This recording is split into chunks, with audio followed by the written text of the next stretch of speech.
नमः श्रीवर्धमानाय निर्धूतकलिलात्मने सालोकानां त्रिलोकानां यद्विद्यादर्पणायते श्रीमत्परमगम्भीर स्यात्पादामोघलाञ्छनं जियात्रैलोक्यनाथस्य शासनं जिनशासनम्। पंच परमेष्ठी भगवान की जय। नमोकार महामंत्र की जय। युगादि पुरुष प्रथम तीर्थंकर श्री आदिनाथ भगवान की जय। वर्तमान जिन शासन नायक श्री महावीर भगवान की जय।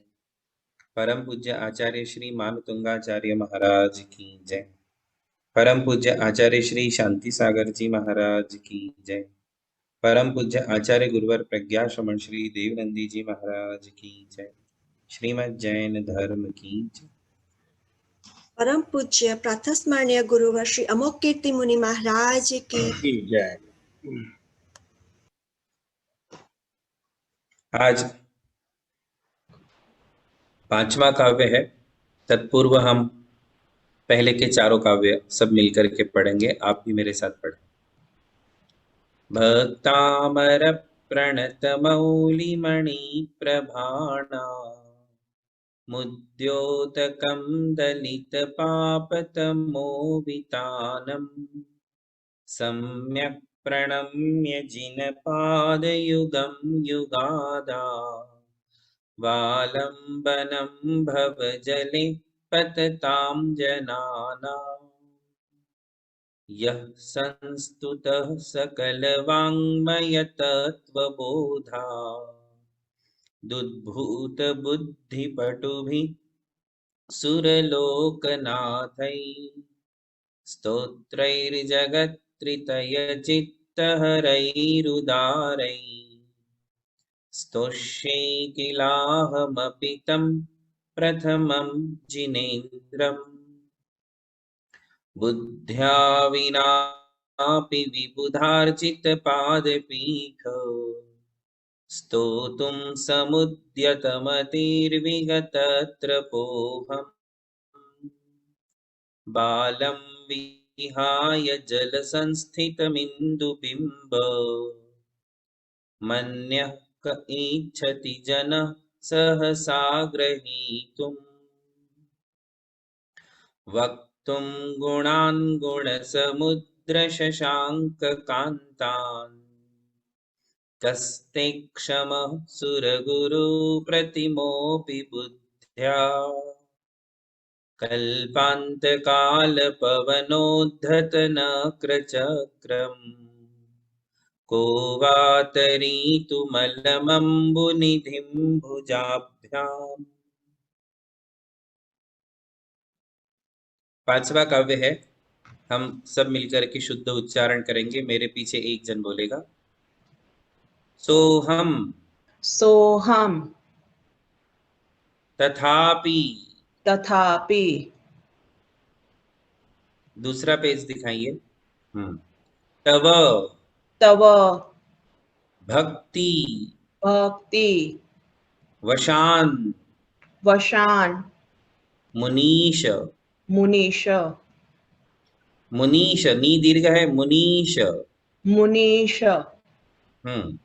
सोहम तथापि तव भक्ति वशान मुनीश सोहम तथापि तव भक्ति वशान मुनीश कर्तुम कर्तुम कर्तुम उसमें बिंदी है। कर्तुम कर्तुम स्तवम स्तवम विगत शक्तिरपि विगत शक्तिरपि प्रवृत्तः प्रवृत्तः कर्तुं स्तवं विगत शक्तिरपि प्रवृत्तः कर्तुं स्तवं विगत शक्तिरपि प्रवृत्ता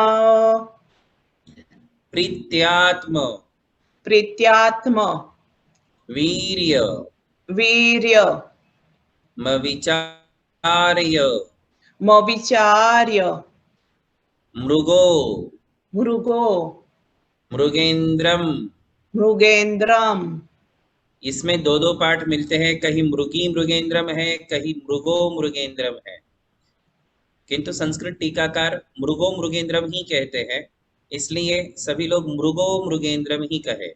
मृगो मृगेंद्रम मृगो मृगेन्द्रम प्रीत्यात्मवीर्यमविचार्य मृगो मृगेन्द्रम् प्रीत्यात्मवीर्यमविचार्य मृगो मृगेन्द्रम् नाभ्येति नाभ्येति किम किम निजशिशोः निजशिशोः परिपालनार्थम परिपालनार्थम नाभ्येति किम निजशिशोः परिपालनार्थम। नाभ्येति किं निजशिशो परिपालनार्थम। बहुत सुंदर। और एक बार कहेंगे, सोहम तथापि तव भक्तिवशान्मुनीश सोहम तथापि तव भक्तिवशान्मुनीश। जो लोग म्यूट है वो भी बोलेंगे, कर्तुं स्तवं विगत शक्तिरपि प्रवृत्तः कर्तुं स्तवं विगतशक्तिरपि प्रवृत्त। प्रीत्यात्मवीर्यमविचार्य मृगो मृगेन्द्रम् प्रीत्यात्मवीर्यमविचार्य मृगो मृगेन्द्रम् नाभ्येति किं निजशिशोः परिपालनार्थम्। नाभ्येति किं निजशिशो परिपालनार्थम्। चारों पंक्तियां बोलिए। सोहम तथापि तव भक्तिवशान्मुनीश कर्तुं स्तवं विगतशक्तिरपि प्रवृत्त। प्रीत्यात्मवीर्यविचार्य मृगो मृगेन्द्रम् नाभ्येति किं निजशिशोः परिपालनार्थम्। ठीक, बढ़िया। और कोई बोलेगा? कोई यंगस्टर में कोई है तो हम उन्हें जरूर चांस देंगे पढ़ने के लिए।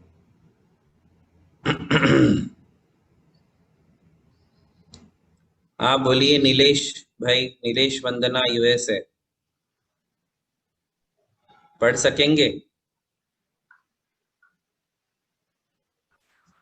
मैं ट्राई करूंगा। हाँ, ट्राई जरूर, ट्राई ही करना है हमें। बोलिए।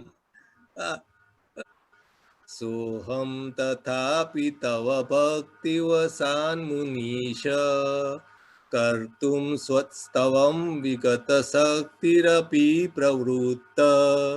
प्रीत्यात्मवीर्यमविचार्य मृगे मृगेन्द्रम् नाभ्येति किं निजशिशो परिपालनार्थम। बहुत ही सुंदर, बहुत सुंदर। आपने तो बहुत ही बढ़िया बोला। नमोस्तु महाराज जी। कोई त्रुटि नहीं है, केवल मृगो पढ़ना है बस, मृगी की जगह मृगो, है ना? बहुत ही बढ़िया। हाँ, लीजिए अब हम इसका अर्थ समझेंगे। सो हम तथापि, पिछले काव्य में क्या कहा था, याद है ना सभी को? पिछले काव्य में कहा था कि हे भगवान, आपकी स्तुति करना तो ऐसा है जैसे कोई ऐसे भयानक समुंदर को दोनों हाथों से तैर करके पार करना, दोनों हाथों से समुंदर को पार करना, वो भी भयानक समुंदर जिसमें बड़े बड़े मगरमच्छ है। अब इस काव्य में उसी को थोड़ा सा आगे बढ़ाते हुए आचार्य श्री कहते हैं, तथापि, फिर भी, ऐसा होते हुए भी। तथापि शब्द है ना, तथापि का मतलब है फिर भी, ऐसा होते हुए भी। कैसा कि मानो आप जो है गुणों के महासमुद्र हो और मैं दोनों हाथों से अर्थात अपने शब्दों के द्वारा आपके गुणों का पार पाना चाहता हूं। ये तथापि शब्द का अर्थ है। ऐसा मैं, असमर्थ मैं, है ना, मंद बुद्धि मैं, सोहम तथापि तव भक्ति वशान मुनीश। सोहम का मतलब ऐसा मैं, असमर्थ होते हुए भी, हे मुनीश, यहाँ मुनीश शब्द जो है ना वो संबोधन है। भक्ति वशात को अलग करेंगे, मुनीश को अलग करेंगे। देखो इसमें संधि विच्छेद करना है। भक्ति वशात प्लस मुनीश, एक इसमें वो सारे संधि विग्रह करके दिखाए हैं। सोहम का संधि विग्रह होता है सह प्लस अहम, फिर भक्तिवशान मुनीश,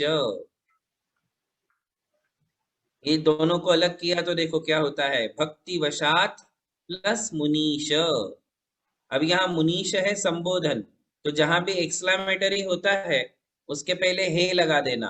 हे मुनीश, भगवान मुनियों के ईश है, मुनियों के भी परम मुनि है, भगवान है। तो यहाँ हे मुनीश का मतलब हे भगवान, मैं भक्तिवशात जो आपकी स्तुति करने के लिए तैयार हुआ हूं। कर्तुम स्तवम, कर्तुम स्तवम का मतलब है स्तुति करने के लिए। कर्तुम स्तवम, स्तुति करने के लिए। विगत शक्तिरपि, अब इसमें भी दो शब्द है, विगत शक्ति ही और अपि।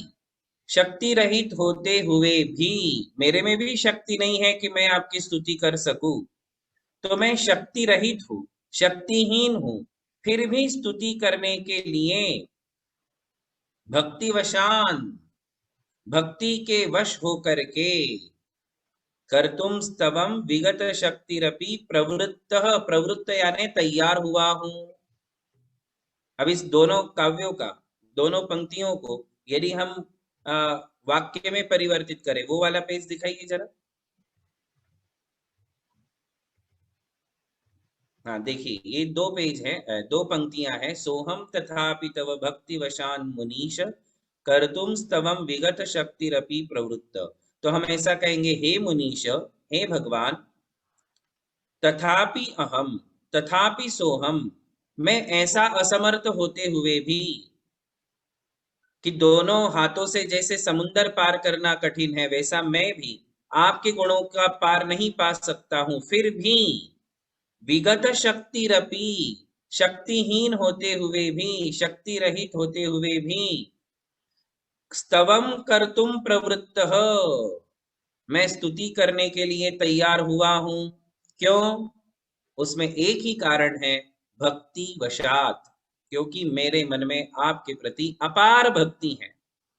मेरे में बुद्धि कम है, मेरे में क्षमता कम है, मेरे पास शब्द कम है, मेरा ज्ञान कम है, फिर भी मेरी भक्ति अपार है। मेरी आपके प्रति जो भक्ति है वह सीमातीत है, उसका कोई अंत नहीं है, और उस भक्ति के कारण ही मैं आपकी स्तुति करने के लिए तैयार हुआ हूं। ये पहली दो पंक्तियों का अर्थ। फिर से एक बार समझ ले कि मैं तथापि, तथापि यानी मैं असमर्थ होते हुए भी, सह अहम, ऐसा मैं मान तुंगाचार्य, स्वयं के लिए कह रहे, अहम यानी मैं मान तुंगाचार्य, हे भगवान, आपकी विगत शक्तिरपि, शक्ति रहित होते हुए भी, स्तवम कर्तुम प्रवृत्त, स्तुति करने के लिए तैयार हुआ हूं। कारण एक ही है, भक्ति वशात, भक्ति के वश होने के कारण मैं भक्ति के वश हो गया हूं। भक्ति के वश हो जाना मतलब हम जिसके भी वश हो जाते हैं। किसी के वश होने का अर्थ पता है ना आपको? जब हम किसी के वश हो जाते हैं तो पूरे उसके हो जाते हैं, फिर वो जैसा हमारे लिए इशारा करे वैसा हम करते हैं। वश होने का तो यही अर्थ है। जब भी हम किसी के वश हो जाते हैं तो उसमें हम अपने आप को पूरा समर्पित कर देते हैं, सरेंडर कर देते हैं, और फिर अपना दिमाग नहीं लगाते, जिसके वश में है उसके दिमाग से हम अपनी गाड़ी चलाते हैं। ऐसे ही भक्ति है कि मैं भक्ति के अधीन हो चुका हूं, और अब ये भक्ति मुझे रोकने में समर्थ नहीं है। ये भक्ति जो है उसके कारण मैं रुक नहीं सकता हूं, मैं आपकी स्तुति करके ही रहूंगा। कैसे? एग्जाम्पल दे रहे हैं, बहुत सुंदर एग्जाम्पल दे रहे हैं। तो वो कहते हैं कि प्रीत्यात्म वीर्यम अविचार्य, देखिए पेज की तरफ देखेंगे सभी, प्रीत्यात्म वीर्यम अविचार्य, अभी इसमें भी संधि विग्रह है, वो संधि विग्रह दिखाएंगे। इसमें 3 शब्द एक हुए हैं, प्रीत्या, आत्मवीर्यम, अविचार्य, है ना, ये 3 शब्द है। इन तीनों का अर्थ है प्रीत्या यानी प्रीति के कारण, स्नेह के कारण, आत्मवीर्यम स्वयं की शक्ति को, आत्मवीर्यम यानी स्वयं की, वीर्य यानी शक्ति, आत्म यानी स्वयं, स्वयं की शक्ति को अविचार्य बिना विचार किए। अब इस पंक्ति का क्या अर्थ है, जरा पंक्ति दिखाएंगे। प्रीत्यात्म वीर्यम अविचार्य मृगो मृगेंद्रम, यहां मृग शब्द का अर्थ है हिरण, है ना, हिरण, हिरण सबको पता होगा, डियर बोलते उसको, मृगः डियर यानी हिरण। वह हिरण, यहाँ एक पिक्चर दिखा रहे हैं, एक सिनारो तैयार कर रहे हैं कि एक घनघोर जंगल है और जंगल में मृगेंद्र, मृगेंद्र का मतलब शेर है, सिंह है, हिरणों का राजा, मृगेंद्र यानी हिरणों का राजा, उसे सिंह कहते हैं। तो सिंह है, और वो सिंह ने क्या किया है कि मृगः, हिरण जो है उसके शिशु, शिशु यानी बच्चा, उसके बच्चे की ओर सिंह लपक रहा है। तो 3 जने जंगल में हैं, यहाँ जो सीन दिखाया जा रहा है वो सीन ये है कि जंगल है, जंगल में शेर है, सिंह है, और एक तरफ हिरण है, और हिरण के पास उसका शिशु है, या शिशु से वो थोड़ा दूर है हिरण। मृगी का मतलब तो हिरणी हो जाएगा स्त्रीलिंग, और मृगः यानी हिरण मेल फॉर्म में है, तो यहाँ मृगः दिया गया है, तो हम मृग ही पढ़ेंगे कि हिरण है और हिरण का एक बच्चा है, शिशु है, और एक तरफ है सिंह। सिंह ने हिरण के बच्चे को देखा और देख करके वो उसकी तरफ लपक रहा है उसे पकड़ने के लिए, उस हिरण के बच्चे को पकड़ने के लिए वह सिंह जो है उसकी ओर भाग रहा है। ऐसा एक सीन है। तो ऐसे समय में हिरण क्या करे? तो आचार्य कहते हैं यदि ऐसे समय हिरण वहां है तो वह प्रीत्या, प्रीत्या का मतलब है उस शिशु के प्रति उसका जो प्रेम है, स्नेह है, अगाध स्नेह होता है अपने बच्चे के प्रति, तो वो अपने बच्चे के प्रति जो प्रेम और स्नेह है उसके कारण प्रीत्या, उस प्रीति के कारण आत्मवीर्यम अविचार्य, अपनी शक्ति को भूल जाता है, अपनी शक्ति का विचार नहीं करता है।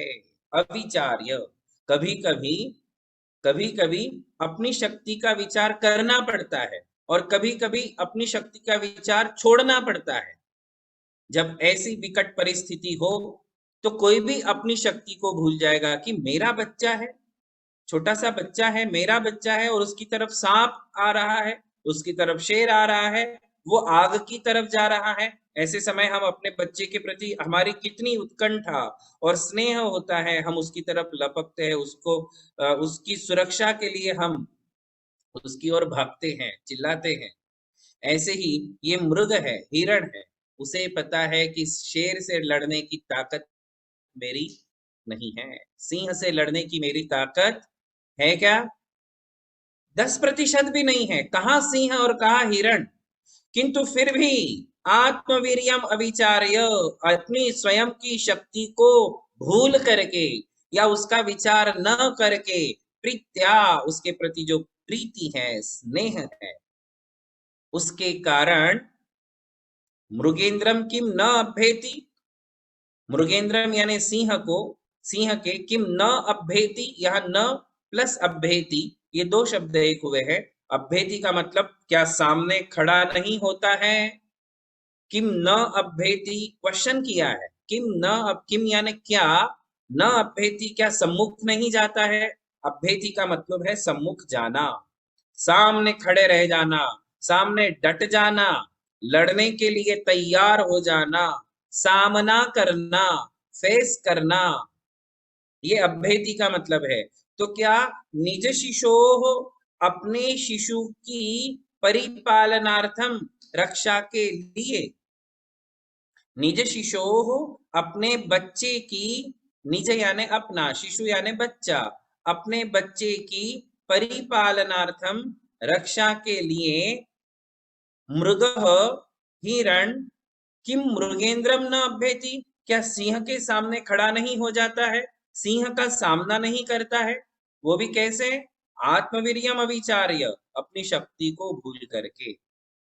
3 काल में भी हिरण सिंह से जीत नहीं सकता है, उसे अच्छे से पता है, और पता हो या ना हो, उसका तो सारा ध्यान अपने बच्चे की तरफ है कि मेरे बच्चे को कोई उठा के ना ले जाए, मेरे बच्चे की जीवित की हानि ना हो जाए, उसे कोई मार ना डाले। ये जो प्रेम है, प्रीति है, उमड़ करके आई है, उस प्रीति के कारण वह अपने आप को रोक नहीं पाता है और शेर का सामना करता है, हिरण, है ना। तो कभी कभी स्वयं की शक्ति को भूलना पड़ता है और कभी कभी अपनी शक्ति का ध्यान भी रखना पड़ता है। जब हानि बहुत अधिक होने, ऐसे समय हमको अपनी शक्ति को भूल करके सामना करना पड़ता है, किंतु हानि ज्यादा नहीं है, केवल मान हानि हो रही है ना, जीवित की हानि नहीं है, मान हानि हो रही है, किसी ने आपको कुछ बोल दिया है, किंतु वो है आपसे बड़ा ताकतवर, अब क्या तुम उसके पास जाओगे लड़ने के लिए, सिर्फ इसलिए कि उसने आपको छेड़ दिया, सिर्फ इसलिए कि उसने आपको गाली दे दी, है ना। तो क्या हम लड़ेंगे? नहीं। हर जगह ये सूत्र मत लगा लेना कि नहीं मैं तो लड़ूंगा, मैं अपनी शक्ति को भूल जाऊंगा, फिर वो क्या होता है पता है ना, कम कुव्वत, गुस्सा ज्यादा, ये लक्षण है पिटने के। क्या है? कम कुव्वत, गुस्सा ज्यादा, ये लक्षण है पिटने के। आवक कम, खर्चा ज्यादा, ये लक्षण है मिटने के।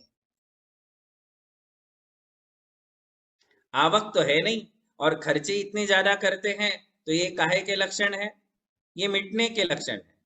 ऐसे ही अपने में ताकत तो है नहीं और लड़ने को जा रहे हैं, तो पीट करके आओगे। तो जहां बहुलाभ और अल्प हानि है, ये सूत्र हमेशा ध्यान रखना। अल्प फल बहु विघातान, रत्न करंडक शौकाचार्य में आचार्य श्री ने एक बड़ा सूत्र अच्छा दिया है कि जहां हमारे लिए बहु लाभ हो और अल्प हानि हो, वैसा काम करना चाहिए। कभी भी यही सूत्र याद रखना चाहिए कि जिस काम में मुझे लाभ ज्यादा है, घाटा कम है, वो काम मैं करूंगा।